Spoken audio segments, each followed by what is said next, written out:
Bonsoir à toutes et à tous. Merci à Michel Crébier et à Daniel Vinaud de m'avoir invité à donner cette conférence. Je vais évoquer donc le neutrino, mais surtout des personnages importants qui ont produit des travaux décisifs à propos de ces deux particules, et notamment deux physiciens italiens. L'un qui s'appelle Ettore Majorana, l'autre qui s'appelle Bruno Pontecorvo. Ils ont plusieurs points communs. Ils ont travaillé non pas ensemble, mais presque en même temps dans le même laboratoire à Rome dans les années 30. Ils ont un autre point commun, c'est qu'ils ont disparu. Avec une différence, il y en a un qu'on a retrouvé et l'autre pas. Et je vais essayer en moins d'une heure de parler de ces deux personnages, du contexte dans lequel ils ont travaillé et de leur contribution, en posant en amont deux questions qui sont des questions presque obligatoires quand on parle d'histoire des idées en sciences. La première question, c'est quelle est la part du contexte dans l'apparition des idées? En fait, il y a deux positions extrêmes. La première consiste à dire que c'est surtout le contexte qu'il faut étudier si on veut comprendre la science, ce qui la meut, ce qui la freine, ce qui l'accélère. Il faut d'abord la faire entrer dans sa matrice culturelle, historique, charnelle, on pourrait dire, et avec l'idée que c'est en embrassant complètement son environnement général qu'on peut espérer découvrir les forces qui l'agitent. C'est une approche, disons, sociologique. Il y a une autre approche qui est l'opposé, qui consiste à dire que non, la science est une affaire d'individus singuliers, c'est une affaire de génie. Ce sont des espèces de rayons de soleil inattendus, imprévisibles, miraculeux, qui éclairent les hommes grâce à leur intelligence supérieure à la manière d'envoyer du ciel. Alors, quand on parle de physique, les noms qui viennent à l'esprit, c'est évidemment Galilée, Newton, Laplace, Maxwell, Lagrange, Hamilton, Boltzmann, Planck, Einstein, Heisenberg, Dirac, Schrödinger, et quelques centaines d'autres. Mais l'idée, c'est que c'est des affaires individuelles. Alors, moi, le point de vue que je défends, c'est qu'en effet, les génies, ça compte. C'est-à-dire qu'un contexte donné ne suffit pas. On peut tout à fait défendre l'idée qu'Einstein, par exemple, en 1905, quand il a publié la théorie de la relativité, il a bénéficié directement des travaux qui étaient menés dans l'Institut de la propriété intellectuelle de Berne, le bureau des brevets, puisqu'il examinait, comme vous le savez, des brevets électromagnétiques d'ingénieurs qui essayaient de trouver des moyens de synchroniser les horloges à distance. Et c'est en regardant ces brevets, notamment, que les questions qui se posaient à propos de l'électromagnétisme ont été alimentées et ont conduit à ce qu'il abandonne l'hypothèse de l'éther luminifère et produise sa théorie de la relativité. Donc on peut tout à fait défendre l'idée que sans ce contexte, peut-être Einstein aurait publié un peu plus tard ou pas publié du tout cette théorie. N'empêche que dans le même contexte, il y avait beaucoup de gens, 28 personnes, et c'est Einstein qui a trouvé. Donc il faut bien des individus singuliers. La deuxième question qu'il faut poser quand on s'intéresse à ce type de problème, c'est l'intrication qu'il y a ou qu'il n'y a pas entre la vie et l'œuvre. Alors si on écoute Einstein lui-même en lisant son autobiographie, il n'y a aucun lien. Je le cite, « L'essentiel dans l'existence d'un homme comme moi réside dans ce qu'il pense et comment il pense, non dans ce qu'il fait ou souffre. » Genre, c'est pas la peine de vous intéresser à ma biographie, à ce que j'ai vécu, ça n'a aucune incidence sur ma pensée. Et la question, c'est est-ce que c'est vrai? Est-ce que la ligne de démarcation qu'il établit là est aussi vraie? Est-ce qu'il n'y a pas secrètement une forme de ressemblance entre les idées qu'ont les gens et la vie qu'ils mènent? Et d'ailleurs, Einstein est d'une certaine façon un assez bon exemple parce que la théorie essentielle qu'on lui doit, c'est la théorie de la relativité générale, celle qu'il publie en 1915. Or, Einstein était quelqu'un qui, lorsqu'il rédige ses mémoires, ne fait jamais allusion à l'endroit où il se trouve. Il ne dit pas « j'ai eu telle idée à Prague, ou à Berne, ou à Zurich, ou à Bruxelles ». Ça ne transparaît pas dans ses écrits. Il était un personnage qu'on pourrait qualifier d'agéographique, au sens où, il le dit à sa façon autrement, ce qui se passait dans son esprit était complètement indépendant de l'endroit où il se trouvait. Or, quel est le principe de base de la théorie de la relativité générale? C'est que les coordonnées ne comptent pas. C'est-à-dire que ce qui compte, l'élément physique, l'ingrédient fondamentale de la théorie sont les événements. C'est un électron qui émet un photon, n'importe quoi d'autre, c'est un événement. La façon de décrire cet événement, la façon de l'indexer grâce à un système de coordonnées est complètement arbitraire. Et donc ça ne compte pas, et on doit trouver une façon de dire les événements qui soit indépendante du système de coordonnées ou du référentiel par lequel on le décrit. C'est ce qu'on appelle l'invariance par difféomorphisme. L'invariance par difféomorphisme. Einstein, il était invariant par difféomorphisme, lui-même. D'ailleurs, il y a plein d'anecdotes qui font allusion à ça. Je n'ai pas trop le temps, mais j'en cite quand même une. C'est pas raconté par lui, mais c'est raconté par un de ses futurs biographes qui s'appelle Philippe Franck. Il lui donne un rendez-vous à Potsdam, là où il y a un observatoire, et il convient de retrouver Einstein sur un pont de la ville. Et il lui dit, je ne suis pas sûr de pouvoir être à l'heure. Einstein répond, ça n'est pas grave, j'attendrai sur le pont, voilà tout. J'insinue, c'est là Philippe Franck qui parle, j'insinue que cela lui ferait perdre du temps. Einstein répond, non, qu'à cela ne tienne, mon genre de travail peut se faire n'importe où. Pourquoi réfléchirais-je moins bien à mes problèmes sur ce pont plutôt que chez moi? C'est de l'invariance. Ah, vous m'entendez pas?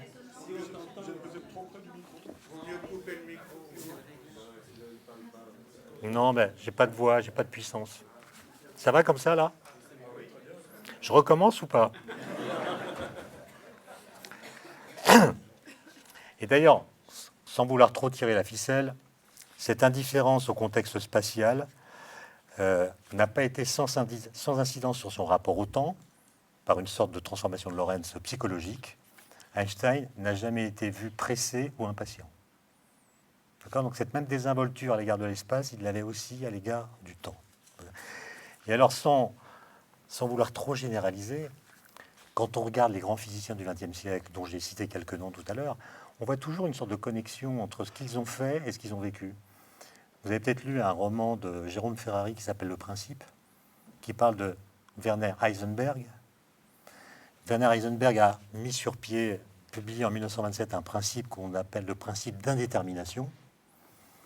La thèse du livre, c'est que Heisenberg, vis-à-vis de l'Allemagne nazie, était indéterminé. Schrödinger invente le chat de Schrödinger, qui est dans un état superposé. Schrödinger lui-même était un être superposé, avec les femmes, avec sa langue, avec les langues qu'il parlait, avec toutes sortes de choses. Et le chat de Schrödinger, il l'a théorisé par haine de lui-même d'une certaine façon. Enfin voilà, on peut aller très loin dans ce sens. Et les deux physiciens dont je vais vous parler illustrent assez bien cette thèse qu'il y a une connexion entre la vie et l'œuvre.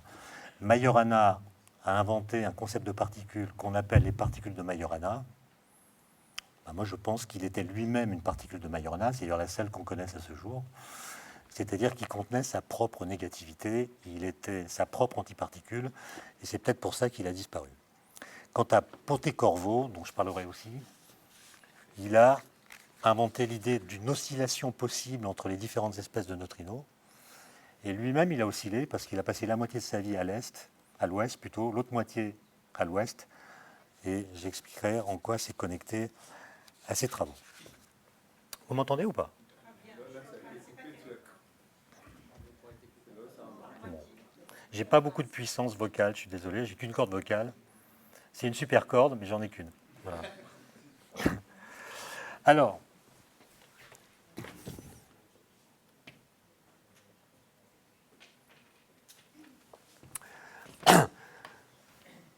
pour comprendre tout ce que je vais dire dans la suite, il faut que je revienne un petit peu sur une affaire qui est l'affaire qui va lancer tout le débat dont on va parler. Ça se passe à la fin des années 20, à propos d'une forme de radioactivité qu'on commence à bien connaître, qui s'appelle la radioactivité bêta. À cette époque-là, on ne connaît pas encore l'existence des forces nucléaires. Mais on observe que certains noyaux sont capables de changer de nature chimique en émettant un électron. On sait que dans les atomes, il y a des noyaux, on sait qu'ils sont composés, on croit qu'ils sont composés uniquement de protons et d'électrons. En fait, on pense que dans le noyau, il y a des protons positifs, et puis il y a ce qu'on appelait à l'époque des protons neutres, de même masse que les protons, mais de charge électrique nulle, et on pensait qu'ils étaient composés d'un proton et d'un électron, une sorte de mini-atome d'hydrogène dans le noyau. D'ailleurs, la preuve qu'il y avait des électrons dans le noyau était donnée par la radioactivité bêta, par laquelle un noyau A devient un noyau B en émettant un électron. Les gens utilisaient l'argument qu'on appelle l'argument dentifrice, hein, c'est-à-dire que si un truc sort d'un machin, c'est qu'il était dans le machin avant de sortir. Donc si on voit des électrons sortir d'un noyau, c'est qu'il y a des électrons dans le noyau. D'accord ? Simplement, quand vous avez de cette façon-là une désintégration en deux corps, un noyau A devient un noyau B plus un électron. Si vous supposez que l'énergie est conservée dans l'opération, ainsi que la quantité de mouvement, un calcul très simple vous montre que l'électron qui part, qui sort, doit avoir toujours la même énergie. On est à la fin des années 20. Je ne vous fais pas un dessin sur les appareils dont on dispose à l'époque pour mesurer l'énergie des électrons, mais des équipes commencent à mesurer l'énergie d'un électron émis par radioactivité bêta. On s'attend à trouver une valeur fixe, comme l'indiquent les calculs, mais les mesures expérimentales, notamment faites par Lise Meitner en Allemagne, montrent un spectre, c'est-à-dire toutes sortes de valeurs possibles entre 0 et la valeur maximale qui avait été calculée.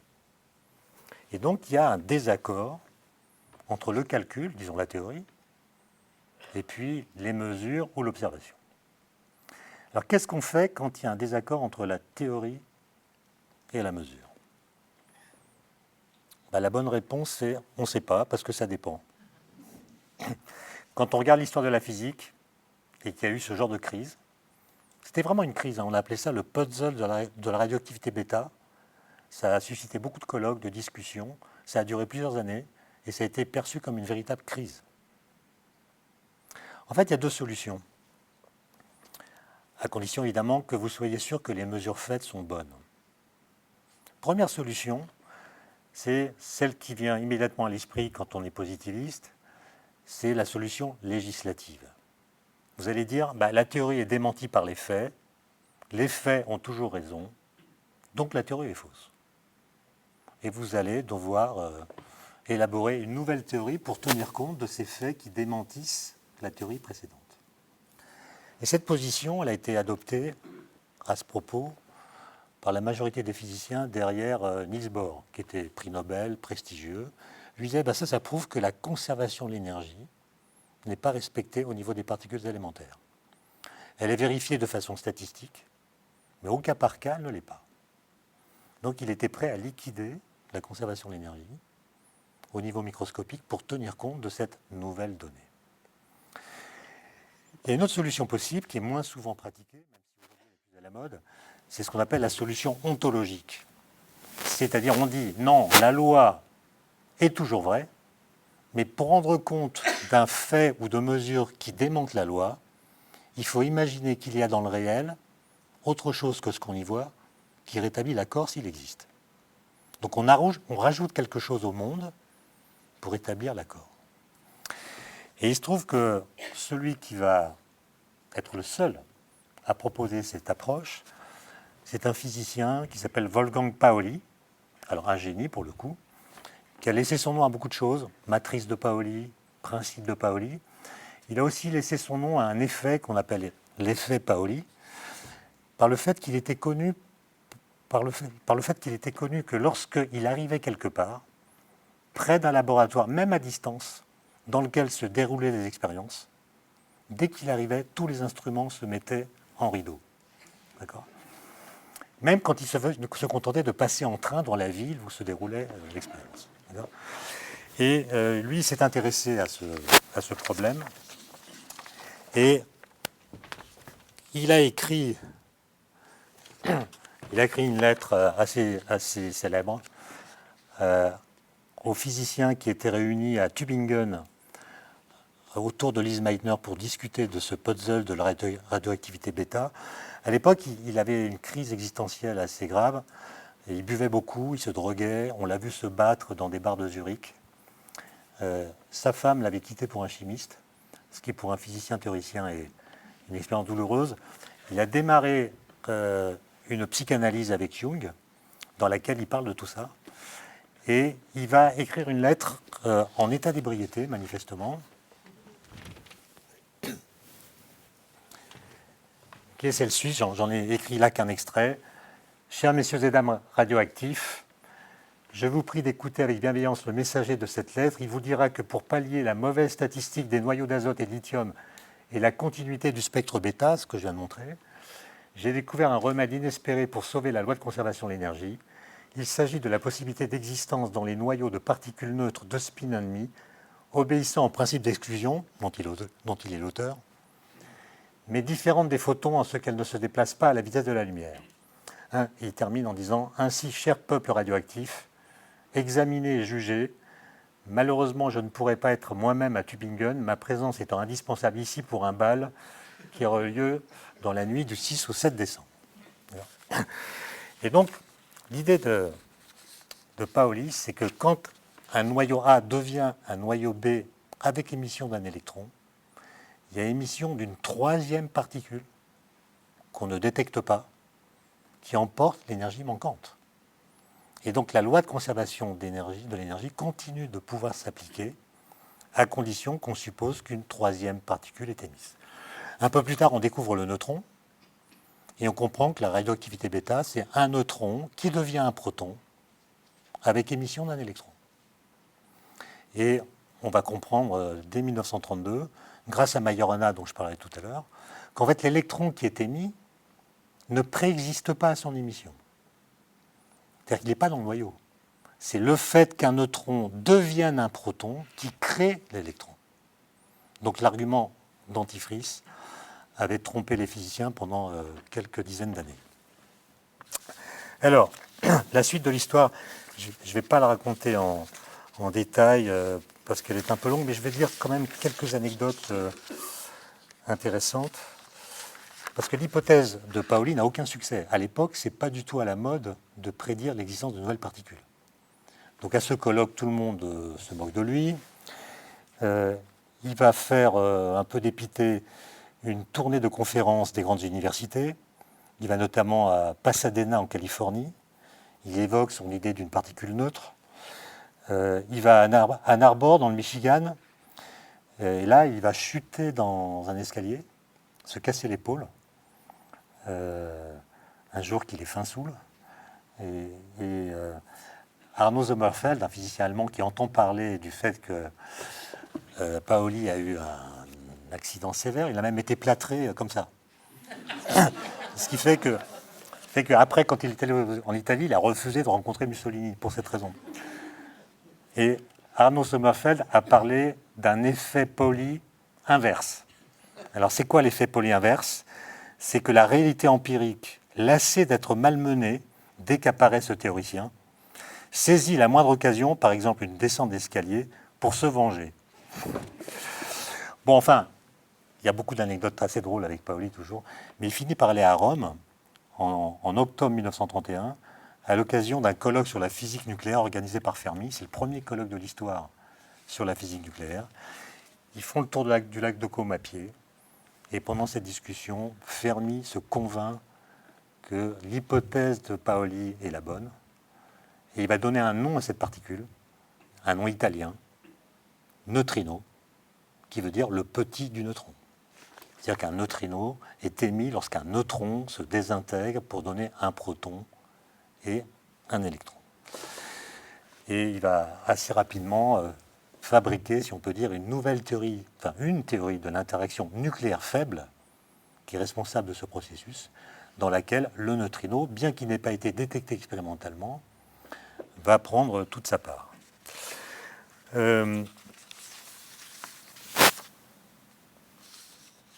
Alors, le neutrino va être détecté expérimentalement pour la première fois en 1954, c'est ça, 55 6 aux États-Unis, grâce à la mise en service du premier réacteur nucléaire américain, en utilisant une idée expérimentale qui avait été inventée ou proposée à peu de choses près par Pontecorvo, même si j'ai découvert, en lisant la grande biographie de Pontecorvo de Frank Close, qu'en fait, Pontécorvo n'a pas inventé cette idée, mais la reprise d'un physicien français qui travaillait à Oak Ridge, qui s'appelait Jules Guéron. Je vois que Michel opine, donc il est d'accord. Je dois vous dire que ma connaissance de Pontécorvo est bien moindre que celle de Majorana. Tout ce que je sais de Pontécorvo, je l'ai su en lisant cette biographie de Frank Close, alors que Majorana, j'ai fait un peu plus de recherche personnelle. Voilà. Donc, pour Pontécorvo, mes connaissances sont du deuxième ordre, elles viennent de travaux effectués par d'autres. Alors j'en viens donc à Pontécorvo, Bruno Pontécorvo, qui est né en 1913 à Pise, donc en Italie. Et pour resituer ses travaux, je commencerai par dire en 2015 plutôt, le prix Nobel a été attribué à deux physiciens qui sont Arthur MacDonald et Takati Kajita, qui sont deux physiciens qui ont travaillé sur les neutrinos. Pendant très longtemps, on a considéré que les neutrinos devaient avoir une masse nulle, strictement nulle. Et ce qu'ont permis d'établir les expériences dirigées par ces deux physiciens, c'est qu'en fait non, leur masse n'est pas nulle. Les neutrinos sont des particules de matière, fantomatiques, elles interagissent très peu avec la matière, mais leur masse, qui reste inconnue, n'est pas nulle. On peut trouver des barres d'erreur, des valeurs maximales de leur masse possible, mais on sait que elles n'ont pas une masse nulle. Alors comment est-ce que ça a été démontré? Eh bien, de façon indirecte, grâce à la mise en évidence d'un phénomène assez curieux qui semble montrer que les neutrinos sont schizophrènes, c'est-à-dire qu'ils sont capables de changer d'identité. En fait, il y en a de trois sortes. Il y a des neutrinos qui sont associés à l'électron, qu'on appelle des neutrinos électroniques. Il y a des neutrinos qui sont associés à une autre particule du même type que l'électron, ce qu'on appelle des leptons, qui sont les neutrinos muoniques. Et puis il y a des neutrinos d'un troisième type associés à un troisième lepton qui s'appelle le lepton tau et qu'on appelle les neutrinos tau ou tauiques. Et ce que ont montré les expériences qui ont donné ces deux prix Nobel, c'est qu'un neutrino d'une certaine espèce, en se propageant dans l'espace, au cours du temps, peut osciller et ainsi devenir un neutrino d'une autre espèce. Par exemple, un neutrino électronique peut devenir un neutrino muonique. Et on voit bien que si, quand on calcule ou on mesure le flux de neutrinos émis par le Soleil, par exemple, on peut avoir des surprises, parce que si le Soleil émet des neutrinos d'un certain type, et si sur Terre on ne détecte que les neutrinos de ce type, il se peut qu'on en trouve moins. Non pas parce qu'il y en a moins, mais parce que certains d'entre eux se sont transformés en une autre nature qu'on ne peut pas détecter. Et d'ailleurs, Michel Cribier pourrait vous parler pendant des heures de ce problème dit des neutrinos solaires, qui a occupé les physiciens pendant des décennies et qui a été résolu justement en comprenant que les neutrinos émis par le Soleil changent de nature, ce qui fait que le flux qui arrive sur Terre doit être corrigé des oscillations qui se sont produites pendant le voyage. Alors, ce phénomène d'oscillation des neutrinos, il avait justement été prédit par Bruno Pontécorvo en 1957. Alors, je reviens cette fois à la biographie de Pontécorvo. Il est né à Pise en 1913, je l'ai dit. Il est très brillant élève, passionné par la physique dès le plus jeune âge, mais aussi par le tennis. Il veut devenir champion de tennis. Ses parents l'empêchent de participer à des compétitions, notamment un stage en France. Et à la fin de sa vie, il continue à parler du ressentiment qu'il a ressenti pour ses parents à cause de cette interdiction. Et en 1934, au terme de ses études qu'il a faites à Pise, il est recruté par Enrico Fermi, qui avait monté à la fin des années 20 une équipe. Via Panisperna. Via Panisperna, c'est une rue dans Rome, qui est pas très loin du Vatican, qui à l'époque accueillait tous les bordels de Rome. Et là, ils avaient monté une équipe, et ce que voulait Fermi, c'était monter ce qu'on appelle aujourd'hui une Dream Team.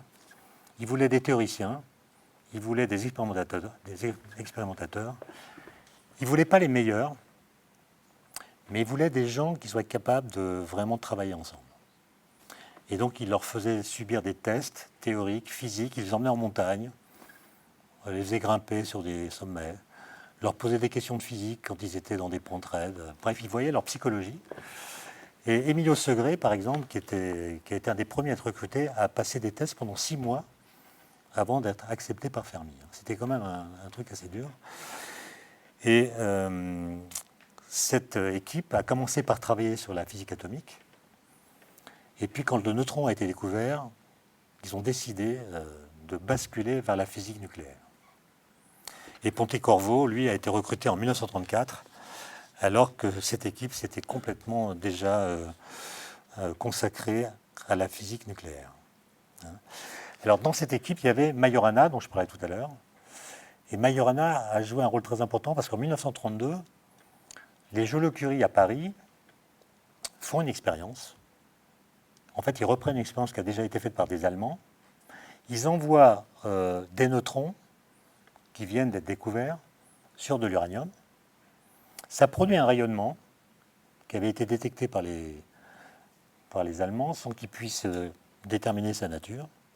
Mais ce que voient les Joliot-Curie, c'est que ce rayonnement, quand on l'envoie sur de la paraffine, est capable d'émettre des protons.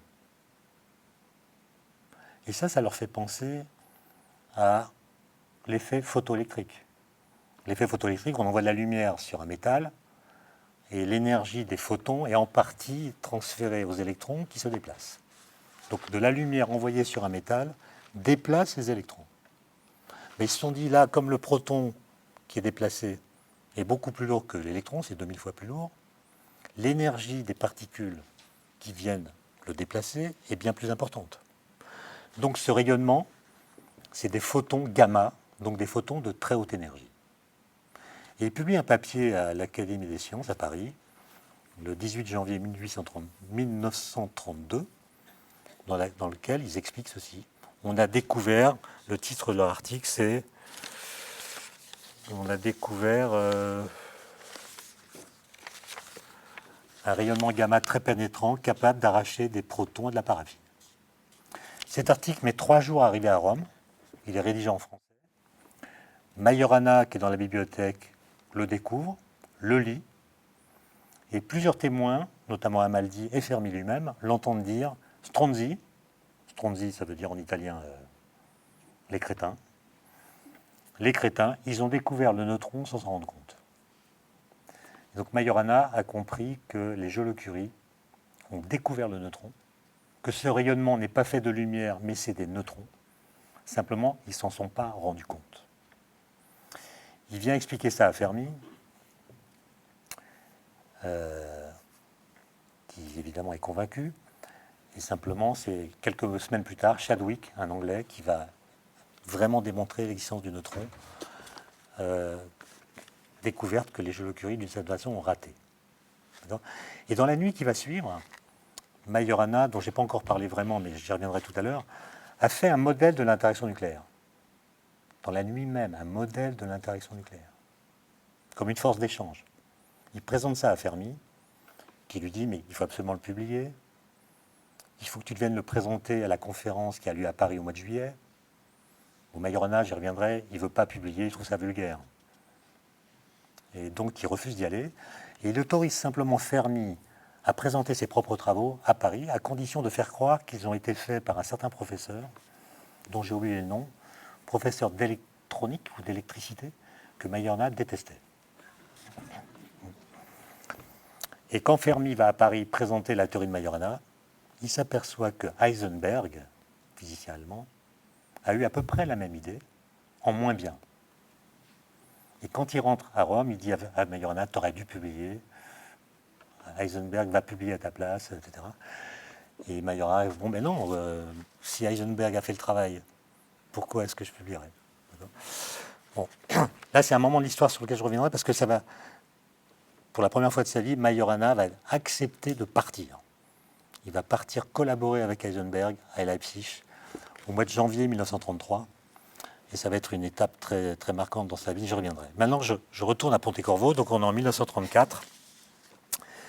Il travaille sur la physique nucléaire, passe sa thèse, et en 1937, les lois raciales sont votées en Italie. Il est juif, il doit partir, et il décide d'aller à Paris. Et à Paris, justement, il va collaborer avec les Joliot-Curie. C'est l'époque du Front populaire. Il s'intéresse à la politique. Et il devient communiste. Il ne fait pas que ça, il rencontre aussi sa future femme, qui est une jeune fille au père suédoise. Ça, j'aurais dû le dire. Les garçons de la Via Panisperna, voilà, il y a la photo de droite où on voit Amaldi, Pontecorvo, Segré, etc. Il n'y a pas Majorana qui est déjà parti, en fait. Mais la photo a été prise par Pontecorvo. C'est pour ça qu'il n'est pas sur la photo. Et là, j'ai mis à droite les noms des théoriciens et les noms à gauche des expérimentateurs. En fait, ils avaient reproduit la hiérarchie catholique pour nommer les différentes fonctions. Fermi, c'était le pape. Majorana, c'était le grand inquisiteur parce qu'il n'était jamais content. Et puis, il y avait le cardinal responsable de la propagation de la foi qui devait enseigner la mécanique quantique dans les villes d'Italie. Donc, voici Bruno Pontecorvo avec sa femme suédoise et leur premier enfant. Donc, il est à Paris et au moment de la débâcle, il est obligé de quitter Paris en juin 1940. Il s'exile aux États-Unis où il va travailler pour une compagnie pétrolière. 3 ans plus tard, il est contacté par le gouvernement britannique qui recherche des scientifiques connaissant bien la physique nucléaire. Et là, il va intégrer une équipe de recherche anglo-canadienne, devient sujet de la couronne britannique et travaille un peu pour le projet Manhattan, mais à distance. Les agents du FBI qui sont chargés d'enquêter sur son compte, parce qu'il est étranger, trouvent à son domicile des ouvrages, des brochures qui attestent de ses opinions communistes, mais cela n'empêche pas d'accéder à des informations classifiées. Après la fin de la guerre, en 1945, on lui propose même d'intégrer le prestigieux centre de recherche de Harwell, en Angleterre, où pourtant sont menées des recherches militaires, et il accepte. Donc il va en Angleterre, il a une vie en apparence harmonieuse, paisible, mais la rivalité entre les soviétiques et les américains monte en puissance. C'est la guerre froide, et plusieurs espions sont identifiés, notamment à Harwell, arrêtés, condamnés, notamment l'un qui s'appelle Klaus Fuchs, c'est une grande affaire que la presse relaie à l'époque, qui est soupçonné d'avoir aidé les soviétiques à fabriquer leur première bombe atomique.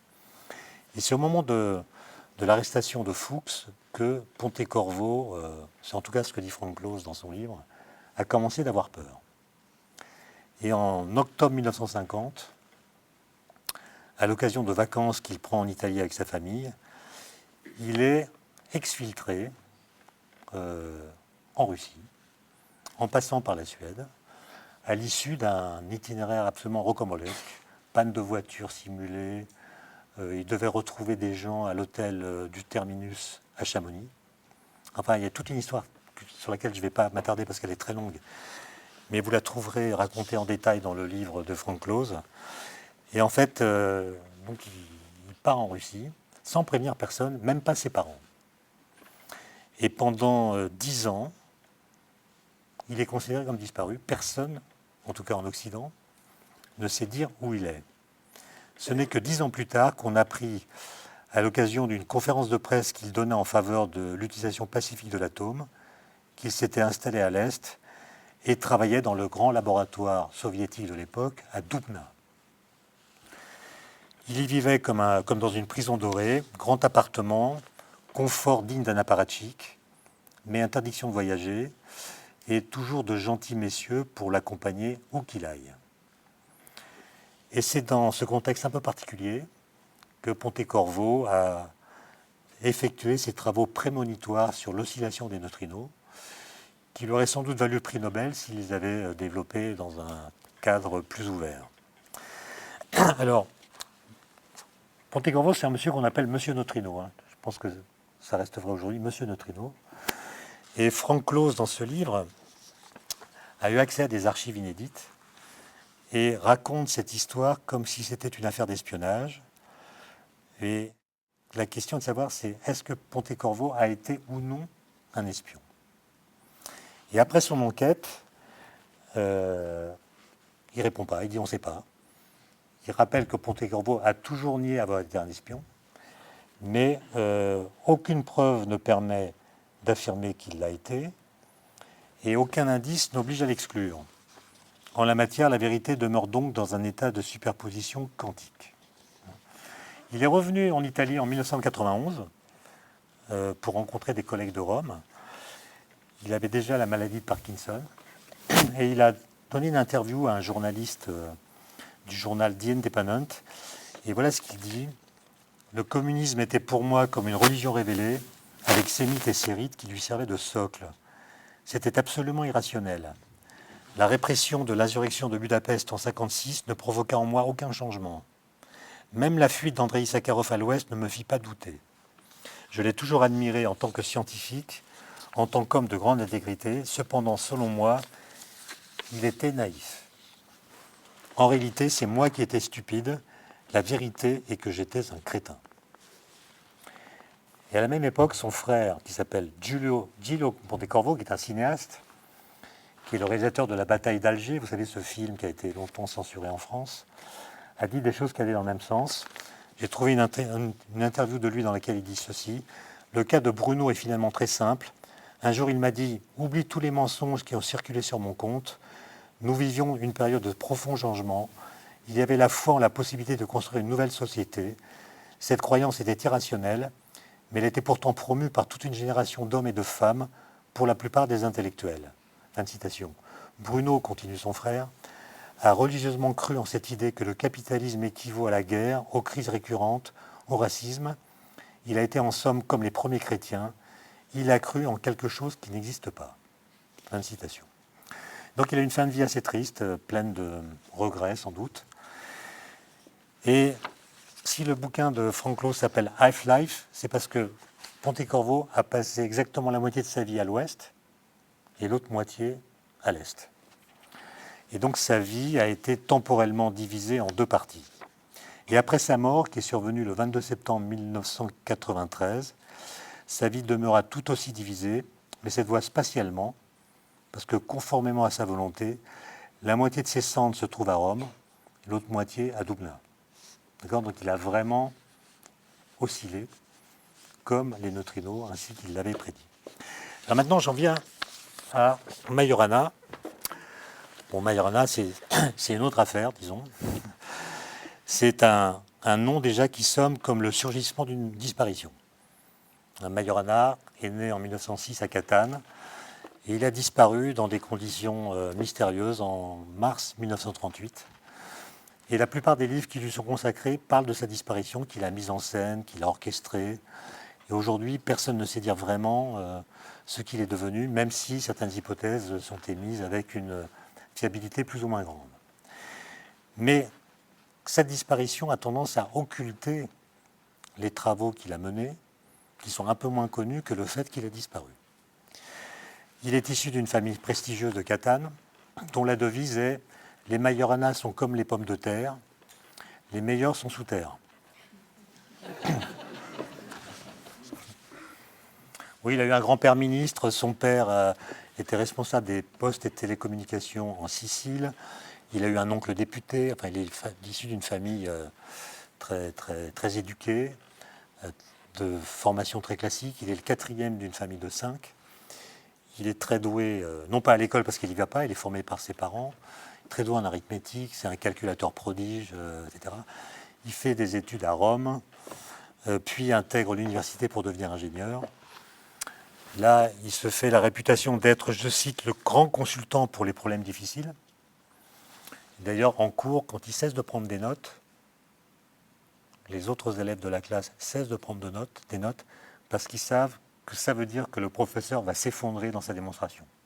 Donc, c'est pas la peine de... Bon, donc, il entend parler un matin par son ami Emilio Segré, qui est avec lui dans cette école, d'une conférence qu'a donnée Fermi sur la mécanique quantique. Fermi s'était formé à l'étranger en rencontrant les plus grands physiciens. Il a fait une conférence à Rome et pour recruter des gens. Segré veut faire de la physique, va passer les tests dont j'ai parlé, et Majorana, quelques temps plus tard, va rencontrer Fermi. C'est Segré qui a fait le go-between. Et Majorana n'aura pas à passer les tests que passent tous les autres. En fait, il arrive, il demande à Fermi sur quoi il travaille. Fermi travaille sur le modèle de Thomas Fermi.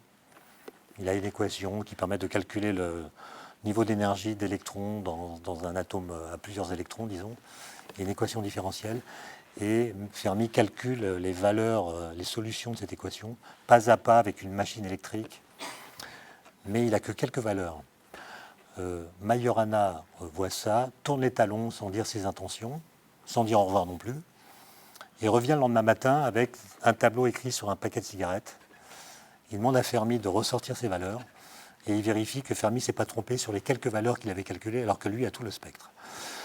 Donc Fermi comprend qu'il a affaire à quelqu'un, et il l'embauche directement sans le tester en montagne, etc.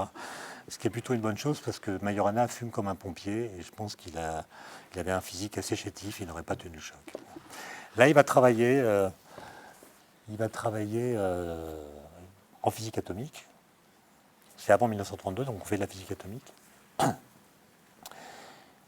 Il a des relations à 0 degré Kelvin avec la plupart des êtres humains, sauf avec ses amis et ses proches, avec lesquels il est chaleureux, il a une vie sociale. On ne lui connaît pas beaucoup de relations amoureuses, hein, mais il est plutôt gai, même si son surnom Grand Inquisiteur montre qu'il peut être aussi caustique. Bon. Simplement, il y a cet épisode de 1932. Il comprend que les Français ont découvert le neutron sans s'en rendre compte, et il va partir à Leipzig. Il ne parle pas allemand, mais il l'apprend très vite. Il collabore avec Heisenberg.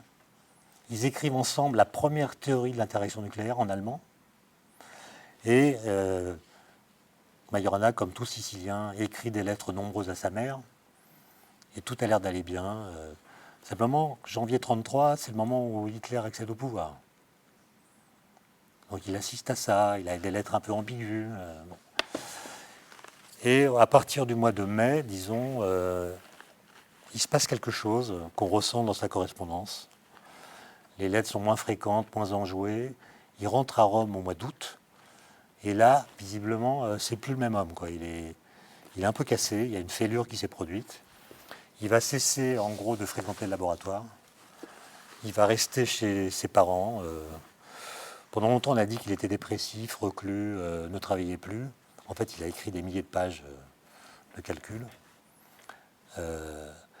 Et il y a beaucoup de choses à raconter sur cette période, en fait. Mais bon, il ne travaille plus vraiment au laboratoire. Ça ne veut pas dire qu'il ne travaille plus. D'ailleurs, il y a une grande question qui a suscité beaucoup de débats. C'est qu'en 1934, Fermi a envoyé des neutrons sur plein de machins. D'ailleurs, les gens de cette équipe achetaient chez les quincailliers tous les métaux possibles pour voir ce que ça donnait quand des neutrons étaient envoyés sur ces métaux. Ça faisait des nouveaux radionucléides, ils publiaient ça, ils déposaient des brevets, etc. Puis un jour, ils l'ont fait avec de l'uranium. Et il s'est passé une chose étonnante, c'est qu'il ne comprenait pas très bien ce qui se passait dans la cible. Et l'expérience qu'il avait faite le matin s'est conclue par un mot célèbre de Fermi qui a dit Andiamo mangiare, allons manger. Donc ils sont allés manger dans un petit restaurant de la rue de la Via Panisperna, qui a gardé les mêmes peintures qu'à l'époque pour honorer la mémoire de cet événement.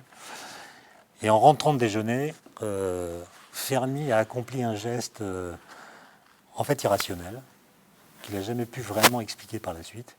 Dans le faisceau de neutrons, il a mis un bloc de paraffine. Un bloc de paraffine qui ralentit les neutrons.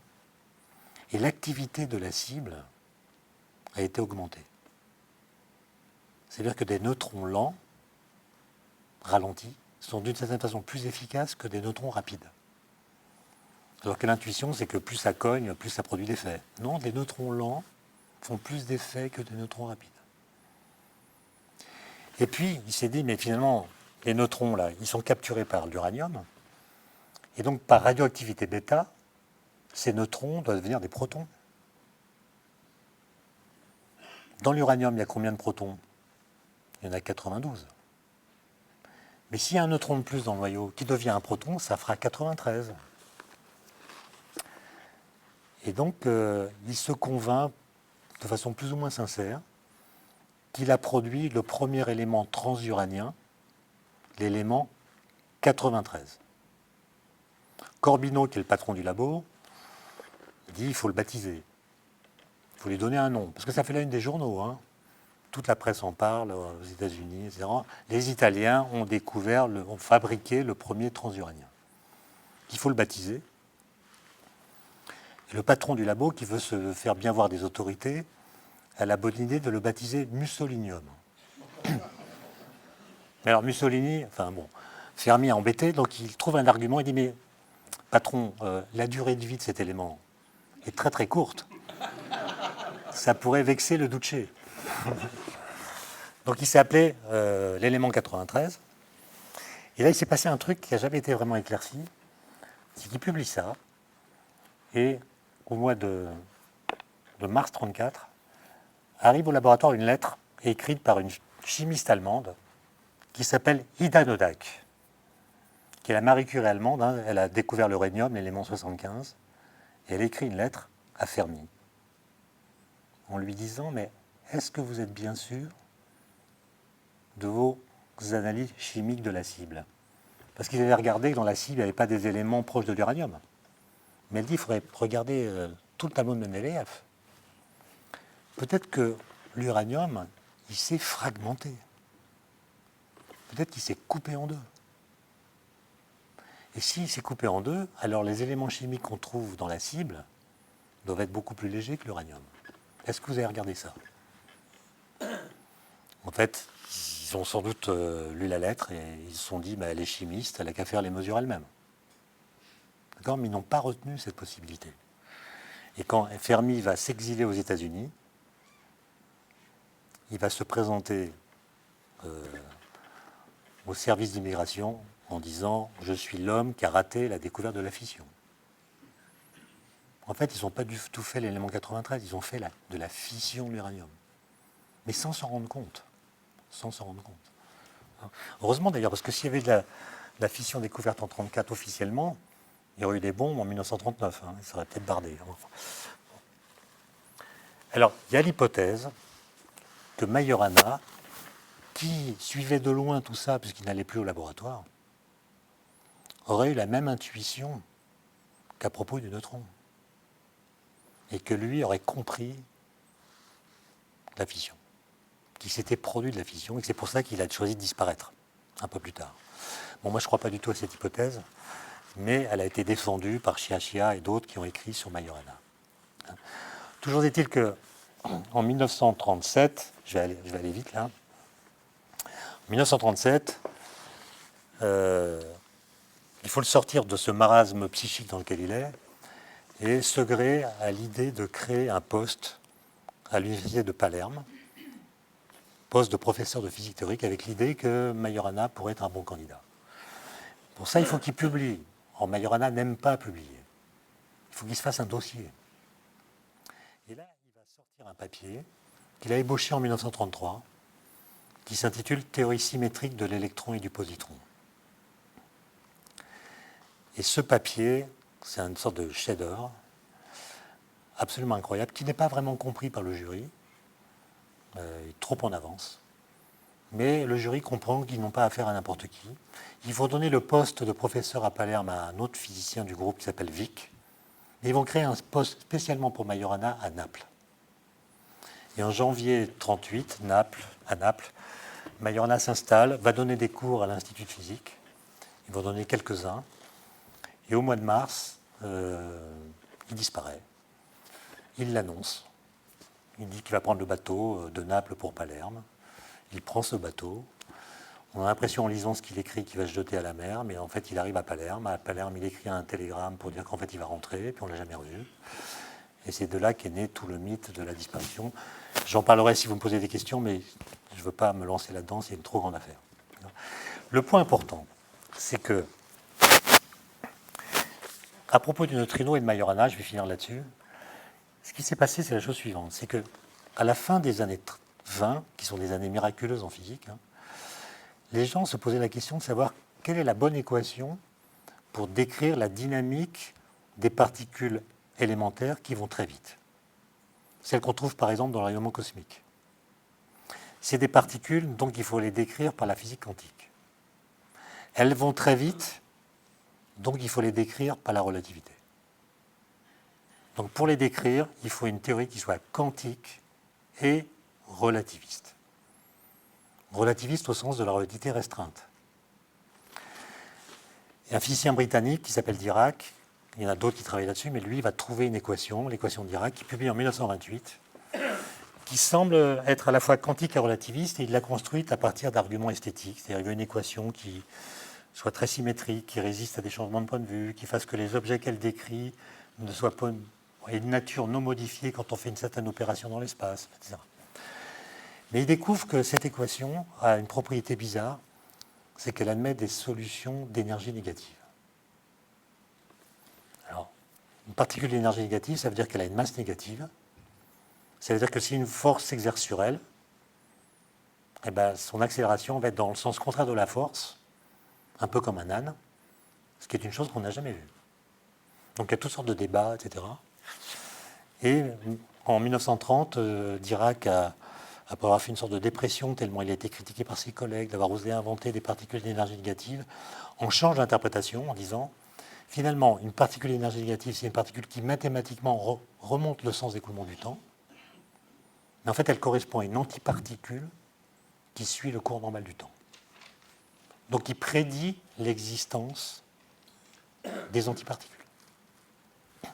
Et il le fait en s'appuyant sur un modèle heuristique du vide. En général, on dit que le vide est vide, et ce que va dire Dirac, c'est non, le vide est plein. Il est plein de trucs. En fait, le vide, il est saturé de choses.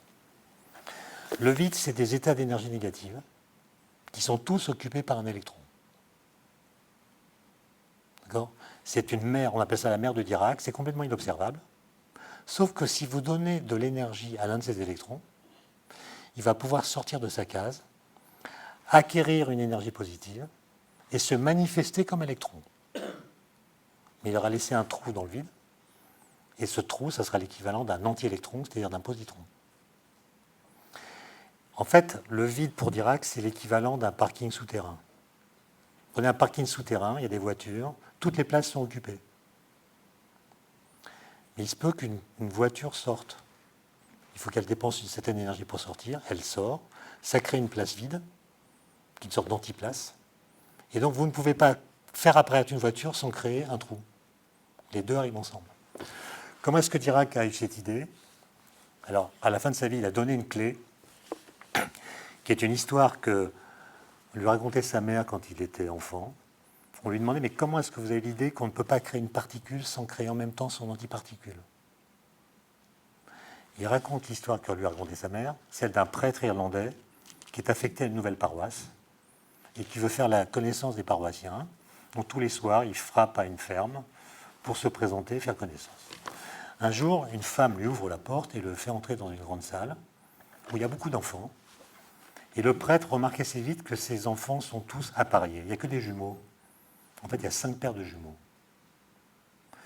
Et donc le prêtre demande à la mère de famille, mais madame, avec votre mari, vous faites que des jumeaux ? Et la femme répond, mais non mon père, parfois on ne fait rien du tout.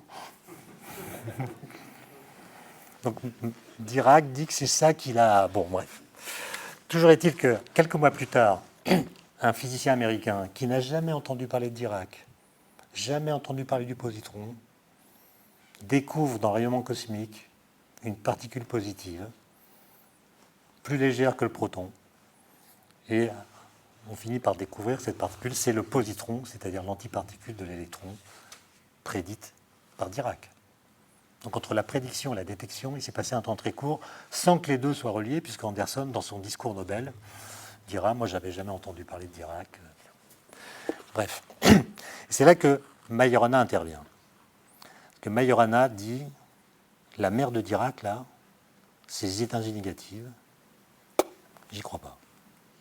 C'est une hypothèse inesthétique, etc. » Et il écrit un article dans lequel il dit « Je refuse la mer de Dirac. » C'est une phrase incroyable, hein, parce que quand il a traversé la mer entre Palerme, entre Naples et Palerme, pour soi-disant disparaître, quand il arrive à Palerme, il envoie un télégramme dans lequel il dit, la première phrase c'est « La mer m'a refusé ». Incroyable. Là, je refuse la mer de Dirac, la mer m'a refusé. Bon. S'il y a des psychanalystes dans la salle, ils pourront nous éclairer là-dessus. Mais bref, Majorana, dans cet article, va faire une théorie quantique relativiste beaucoup plus symétrique que celle de Dirac. Il va partir d'un principe qu'on appelle variationnel, va trouver une équation qui ressemble à celle de Dirac, mais avec des matrices différentes, disons. Et la particularité de cette équation est de permettre l'existence de solutions correspondant à des particules neutres qui sont leurs propres antiparticules. D'accord ? Mais comme le positron est découvert, maintenant tout le monde pense que Dirac a trouvé la bonne équation. Et Majorana peut-être en a souffert en pensant que sa théorie à lui serait laissée de côté. Mais en tout cas, voilà, il a laissé ce papier, qui est un papier que personne n'a cité pendant des années, c'est une sorte de Belle au bois dormant. Et puis un jour, des gens qui ont travaillé sur ces questions ont retrouvé ce papier qui était rédigé en italien dans une revue italienne et ont vu qu'il avait fait ce travail avec beaucoup d'avance par rapport à d'autres qui ont succédé. Et la question qui se pose aujourd'hui, c'est est-ce que le neutrino, dont on sait qu'il a une masse non nulle, est comme Dirac l'avait prédit, c'est-à-dire différent de son antiparticule, ou est-ce que le neutrino est identique à sa propre antiparticule? Autrement dit, la question qui est posée aujourd'hui, et qui est débattue, je sais, dans le colloque qui a lieu en ce moment à Paris, c'est est-ce que le neutrino est une particule de Dirac, ou est-ce que c'est une particule de Majorana?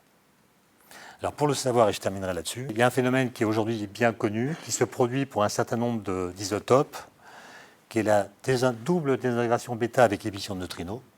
C'est-à-dire qu'il y a deux neutrons dans un noyau qui se transforment en deux protons, ce qui conduit à l'émission de deux antineutrinos.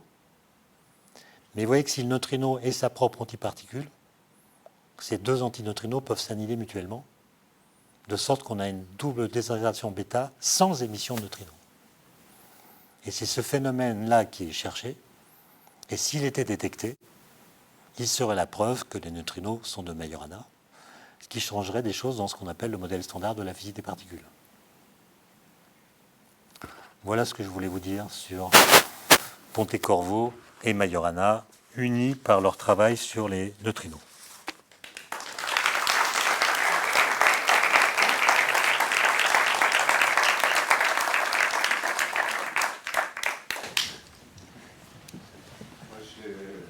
Merci Étienne, c'est comme d'habitude très flamboyant et très intéressant.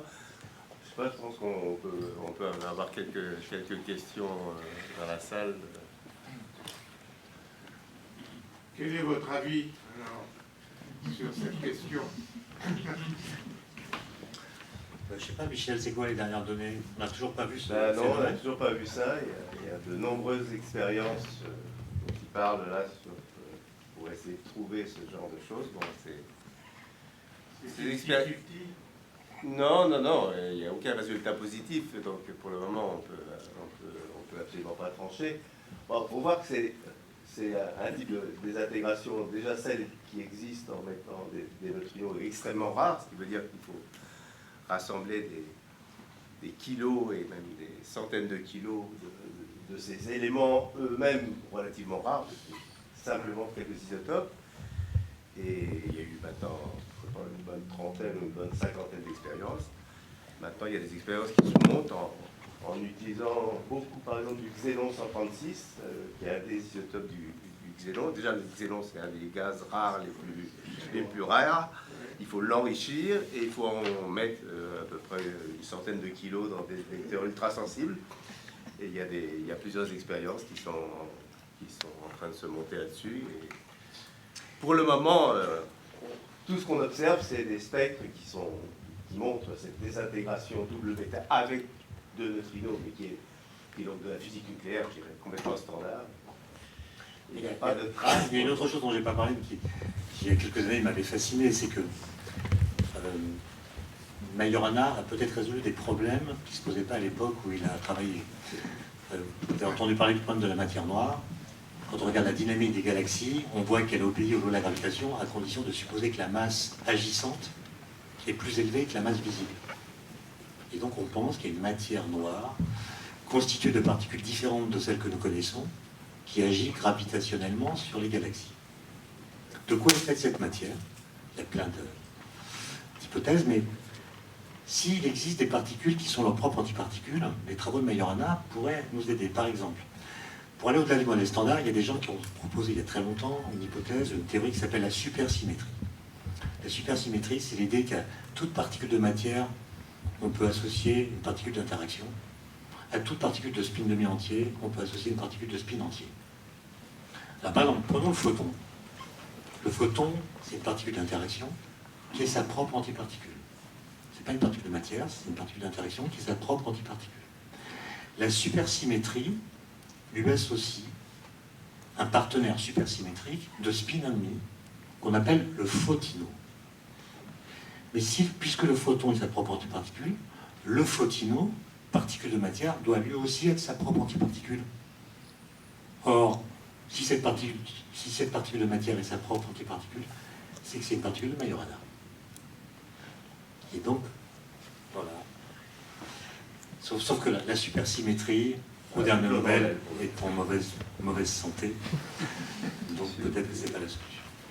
Oui, je me demandais juste, si le neutrino est une particule de Majorana, que deviennent les lois de conservation des nombres leptoniques, électroniques Perdu. La conservation du leptonique est perdue, ce qui d'ailleurs permet d'expliquer pourquoi l'antimatière l'a emporté, enfin pourquoi la matière l'a emporté sur l'antimatière dans les scénarios de cosmologie. Ouais, j'avais une question. C'est pour détecter les neutrinos, j'avais entendu dire qu'il fallait des choses complètement énormes pour détecter les neutrinos qui arrivent sur Terre par le Soleil. Comment vous faites pour détecter des neutrinos justement en laboratoire? On construit des détecteurs énormes, effectivement. Moi, je vais parler très brièvement de l'expérience sur laquelle j'ai participé. C'était une expérience qui s'appelait Galex. Ça consistait à rassembler dans un laboratoire souterrain en Italie 30 tonnes de gallium. À l'époque, 30 tonnes de gallium, c'était à peu près 2 ans de la production mondiale. C'était un petit peu avant l'essor de tous les semi-conducteurs, donc on n'en produisait pas tellement à l'époque. Enfin. Et là-dedans, dans 30 tonnes de gallium, les neutrinos solaires produisaient grosso modo un atome, transformaient un atome de gallium en un atome de germanium par jour. Mais on était capable de les isoler, de les compter. Donc, et ça, on reprenait en fait l'expérience surtout de Ray Davis, qui a eu le prix Nobel. Lui, à l'époque, il avait utilisé une réaction très semblable à base de chlore. Et son détecteur, c'était tout bêtement une énorme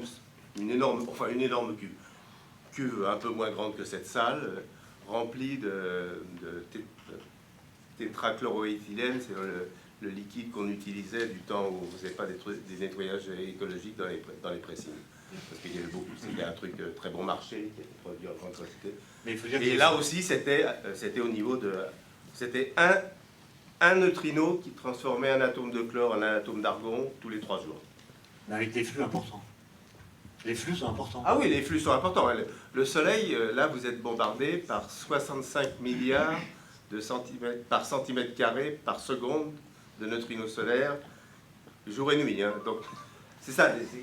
En général, les neutrinos, ils interagissent extrêmement faiblement, mais les phénomènes dont on parle, ils en produisent abondamment. Il y a un chiffre que, si tu permets, que j'aime bien donner, c'est que dans notre corps, dans le squelette, il y a du potassium 40, qui est radioactif. Par radioactivité bêta, il se désintègre en calcium 40. Et notre corps, pour les individus de taille normale, fait cela 4000 fois par seconde. Oui, tout à fait. Donc on émet tous 4000 antineutrinos par seconde. Ça fait réfléchir. Bonsoir, merci pour la conférence. Vous évoquez pendant un moment les neutrinos changer d'espèce au cours de leur trajet. Comment on l'a détecté et quelle est la nature de la chose qui fait qu'il change d'espèce?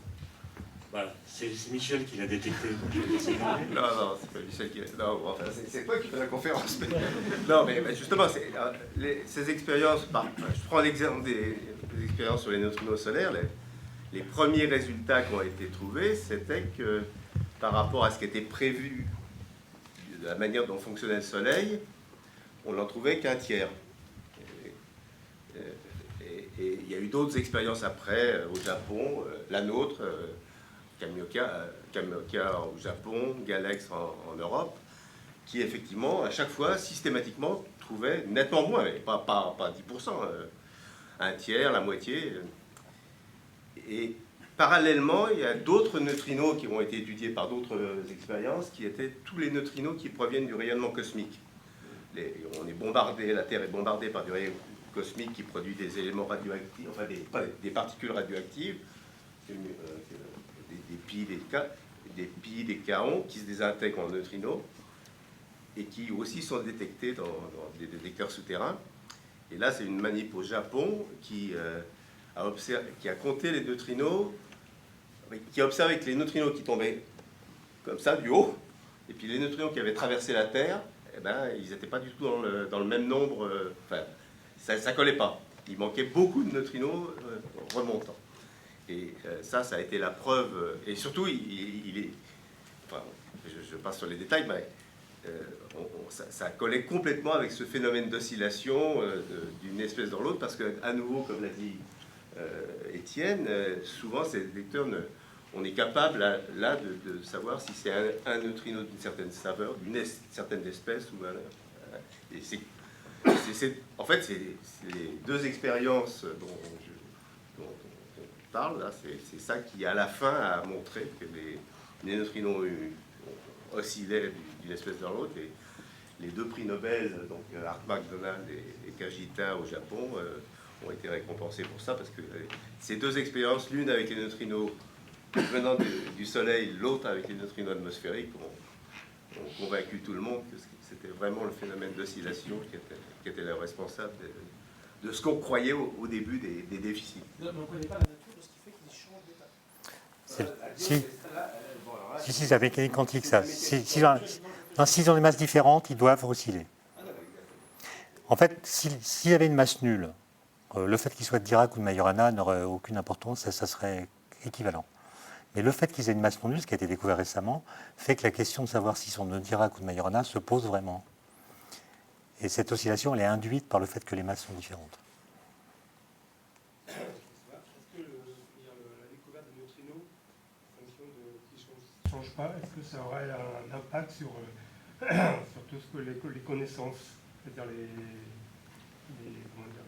connaissances, les théories, en général? Oui.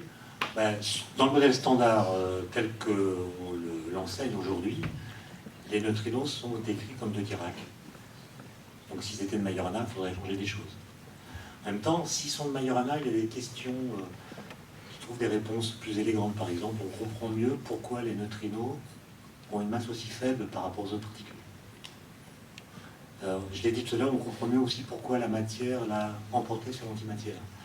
Mais ça, c'est des arguments qui ne sont pas des preuves. Parce que pour avoir des preuves, il faut avoir un phénomène physique par lequel le neutrino et l'antineutrino se comportent de la même façon. Théorique, c'est son théorie. Si je peux compléter, je ne saurais pas vous dire aujourd'hui quelle masse a un neutrino. On sait qu'ils ont une masse. Ce qu'on sait, c'est qu'on a déjà des limites. Et on sait déjà que le neutrino, il est au moins 500 000 fois plus léger que l'électron qui était jusqu'à présent la particule la plus légère.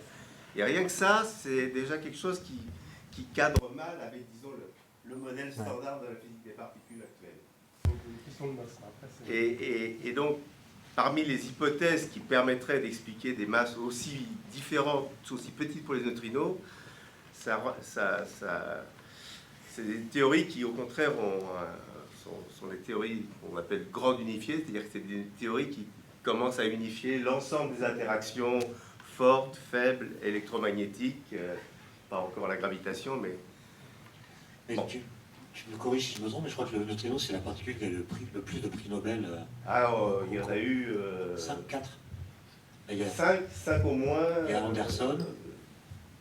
J'arrive même plus à les compter. 4 ou 4, 5. C'est pas fini, je pense. Non, c'est vrai que c'est... Il y a... Oui. Au fond, là. Oui. Oui, vous. Oui, merci. Je veux reculer un peu dans la question. Est-ce que Majorana s'est prononcé respecte à l'ontologie, de l'interprétation de la physique quantique. Sa position, Ouais. c'était laquelle?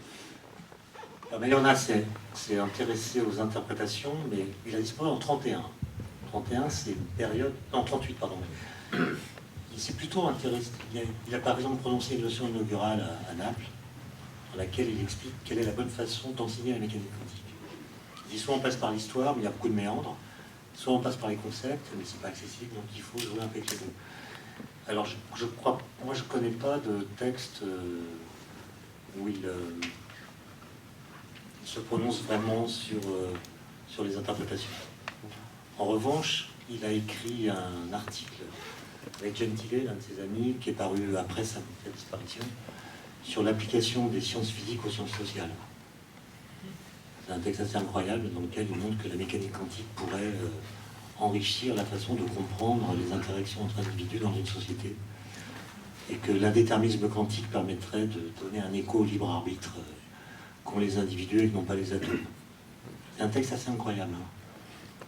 Il s'intéressait à la philosophie, il s'intéressait à beaucoup de J'ai appris choses. cet après-midi à la conférence dont je parlais que Niels Bohr aussi a essayé d'appliquer la mécanique quantique à la sociologie. Ah oui, bah, le principe de complémentarité, on peut le mettre à toutes les sauces. Hein. Niels Bohr l'a appliqué à la justice et à l'amour. On ne peut pas être juste avec ceux qu'on aime, enfin, etc. Il y avait pardon. Je voudrais savoir, la masse des neutrinos, est-ce qu'elle est également produite par le couplage avec le champ de Higgs? Non. Ah, voilà, c'est ça. Enfin, non. C'est pour ça que j'ai dit que quand je répondais, non. On dit que le Higgs donne la masse à... On parle, j'ai entendu, de l'électron chargé, en fait. Alors, le neutrino, c'est pas l'électron chargé, donc en fait, la masse des neutrinos ne provient pas du champ de Higgs. A priori, non. Donc, c'est Ouais, la attends. seule particularité comme ça. Absolument. C'est ça qui la rend tout à fait singulière. C'est pour ça que, a priori, on sort du cadre du modèle standard. Et d'où elle vient? Alors, est-ce qu'on a des idées? Oui, oui, on a des idées. En fait, là, moi, je sors presque de mon domaine de compétences. Mais enfin, les idées en vogue, c'est un mécanisme qu'on appelle en anglais de Ciseaux, en français de la balançoire, qui grosso modo fait correspondre la petitesse des neutrinos qu'on observe à des masses d'un neutrino qu'on ne voit pas, beaucoup plus lourds et tellement lourds qu'ils sont dans la gamme macroscopique. On parle de milligrammes ou de nanogrammes, donc des choses, et qui donc sont à ce moment-là dans le domaine d'énergie où toutes les forces se rassemblent en une seule théorie, typiquement qui s'appelle les théories de grande unification. Ces théories de grande unification, elles existent depuis maintenant 30-40 ans, et une de leurs prédictions, outre celle dont on parle, c'est que le proton lui-même se désintègre. Et ça, il y a eu énormément d'expériences qui ont été faites, qui continuent à être faites, sans pour le moment l'avoir, mais c'est Par la fin de l'histoire. Fait par des gens Mais passionnés. d'une manière très... enfin, assez bizarrement, par exemple, cette expérience dont on a parlé brièvement au Japon, qui a permis d'avoir le prix Nobel, s'appelait Kamioka-D. Kamioka, c'est le nom de la mine, et il se termine par NDE, et NDE, ça voulait dire Nucleon Decay Experiment. Et bon, ils n'ont pas vu de désintégration des nucléons dans cette manip, mais ils ont vu des supernovas, ils ont été une des manips les plus incroyables qui ait jamais existé dans le domaine. Mais par contre, on est sûr, en fait, on ne sait pas d'où vient la masse, mais par contre, on est sûr qu'il ne provient pas du couplage avec le champ de Higgs, en fait. Écoutez, je suis sûr qu'il y a bien un théoricien qui serait capable d'inventer un modèle comme ça, mais encore une fois, je sors de mon domaine de compétences, mais non. Oui, Pour le modèle standard, le neutrino n'a pas de masse? oui, absolument. D'accord, on est obligé de rajouter quelque chose en plus au modèle Absolument, standard pour absolument. lui donner une masse. Ce qui dans notre... Moi, je suis un physicien expérimentateur au milieu de gens qui travaillent et pendant très très très longtemps, il y a eu une très grande incrédibilité de ces résultats, parce que c'est effectivement ça impliquait que les neutrinos avaient une masse, alors que tout le monde pensait que les...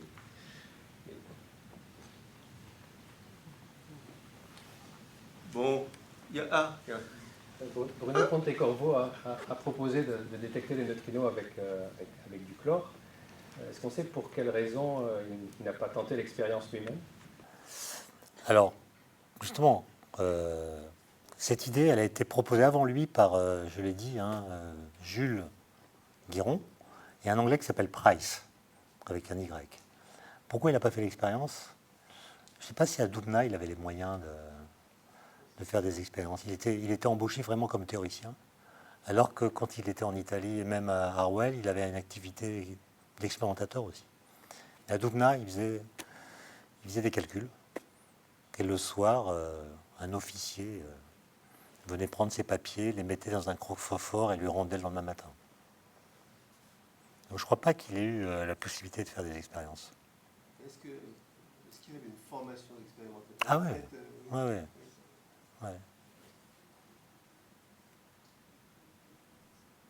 Bon, je ne vois plus de main qui se...